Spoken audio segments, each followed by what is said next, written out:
इस वीडियो में हम बात करने वाले हैं क्या वीपीएन इस्तेमाल करके अगर आप एडल्ट कंटेंट सर्व करते हो क्या आप सेफ हो या नहीं हो। क्या वीपीएन से कोई भी चीज सर्व करना सेफ है क्या इंडिया में? हाँ, इस चीज के बारे में बात करते हैं।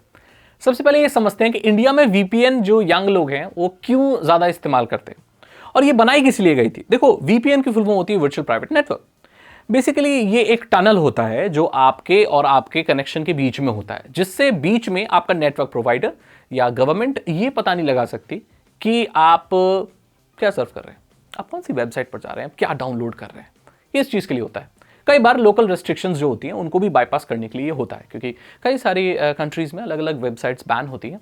तो वो तभी बैन होती हैं जब वो आइडेंटिफाई कर पाए कि आप पर्टिकुलर वेबसाइट के लिए रिक्वेस्ट भेज रहे हैं एंड आप सर्व कर रहे हैं। जब कंपनी को ये पता ही नहीं चल पाएगा कि आप कौन सी वेबसाइट सर्व कर रहे हैं तो वो ब्लॉक कैसे करेगी। तो वो एक टनल बना देती है बेसिकली।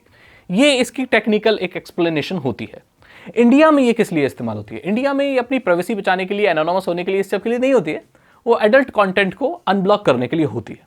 सवाल ये उठता है कि ये एडल्ट कंटेंट इंडिया में बैन है क्यों? क्योंकि इंडिया में कानून के हिसाब से आप जानते हैं कि एडल्ट कंटेंट को कंज्यूम करना अपनी प्राइवेसी में गैर कानूनी नहीं है, लेकिन इसको बनाना और डिस्ट्रीब्यूट करना और होस्ट करना, मतलब आप वेबसाइट और धंधे खोल रहे हो, वो गैर कानूनी है, आप उसे कर नहीं सकते। तो सर्फिंग तो भाई लीगल है, तो फिर क्यों बैन है? देखो, कई ऐसी वेबसाइट्स होती हैं जो ऐसी गैर कानूनी तरीके की एडल्ट कंटेंट डाल लेती हैं जो नहीं डाली जानी चाहिए, मे बी विदाउट कॉन्सेंट या मे बी और ऐसी चीज़ें जो एक ऑर्गेनाइज्ड वे में तैयार नहीं हुई।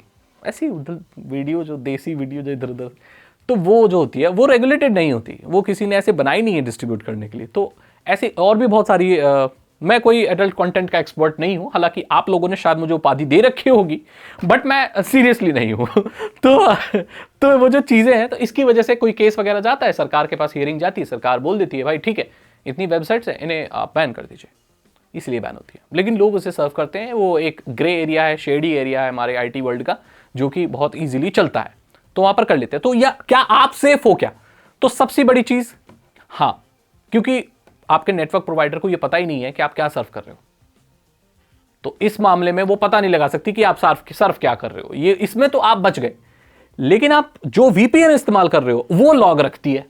और ज्यादातर लोग ऐसे एडल्ट कंटेंट को अनब्लॉक करने के लिए कोई प्रीमियम वीपीएन का यूज नहीं करते, वो करते हैं फ्री वाली वीपीएन। और फ्री वाली कैसी भी वीपीएन हो, ज्यादातर वो लॉग्स रखती है। लॉग्स रखती है मतलब आपको आपका डेटा कलेक्ट करती है, आप कौन सी वेबसाइट्स पे कितनी देर रुकते हो, आप क्या सर्व करते हो, आप कोई चीजें वहां डाल रहे हो, वो सारी चीजें। बिकॉज कनेक्शन तो उन्हीं के थ्रू जा रहा है ना, सो उनके पास पूरा कंट्रोल है। देखा जाए तो कहने के लिए इंक्रिप्शन है, बट वो चाहें तो बहुत मेटा डेटा और बहुत सारी चीजें, आपकी details, browsing history, behaviour, websites preferences, ये सारी चीजें वो निकाल सकती है।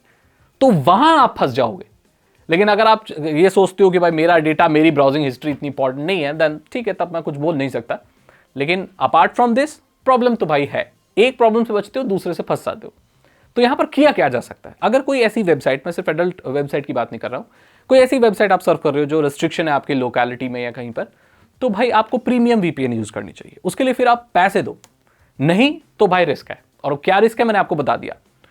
वीपीएन ये अपना काम ये तो करेगी कि आपको वेबसाइट अनब्लॉक करके दे देगी, लेकिन आप प्राइवेट रहोगे, आपको कोई पकड़ नहीं सकता, आपकी आईपी ट्रैक नहीं हो रही, ये पॉसिबल नहीं है। सरकार एक लेटर देगी, एक ईमेल मारेगी, आपकी सारी फ्री वीपीएन वाली कंपनी सारा डेटा दिखाता फिरेंगी। क्योंकि वीपीएन कंपनी वाले आपके मामा के लड़के के तो है नहीं, वो आपकी प्राइवेसी के लिए अपने पूरे कंट्री का ऑपरेशन तो रोक नहीं सकते। फॉर एग्जाम्पल, जैसे मैं हूं, मैंने कुछ गैर कानूनी सर्फिंग कर दी और मेरा नाम किसी केस में या किसी चीज में आ गया। अब सरकार ये तफ्तीश लगाना चाहती है कि ये जो बंदा, भाई हमें इसकी चाहिए डिटेल, तो सरकार, पुलिस सीधा ईमेल डालेगी उस वीपीएन कंपनी को, वो बोलेगी इसकी डिटेल दो, नहीं तो इंडिया से कट लो, इंडिया में तुम्हारी वीपीएन बैन। तो आपको क्या लगता है कि वीपीएन कंपनी क्या करेगी? नहीं, सागर तो मेरे मामा का लड़का, इसकी प्राइवेसी ज्यादा इंपॉर्टेंट है, मैं अपनी कंपनी चाहे बंद कर दूं, लेकिन सागर की प्राइवेसी बचनी चाहिए। क्या आपको लगता है वैसे बोलेगी? वो क्यों बोले? और ये मैं सोच रहा हूं रियलिटी क्या? अरे कौन सागर, किसका सागर, कैसा सागर, ले जाओ इसका सब कुछ भाई साहब, लेकिन कंपनी तो हमारी चलती रहेगी ना। बोले हाँ बिल्कुल, सागर की डिटेल दे दो, सागर की डिटेल दीजिए, सब पता चल गया, तो प्राइवेसी कहां रही।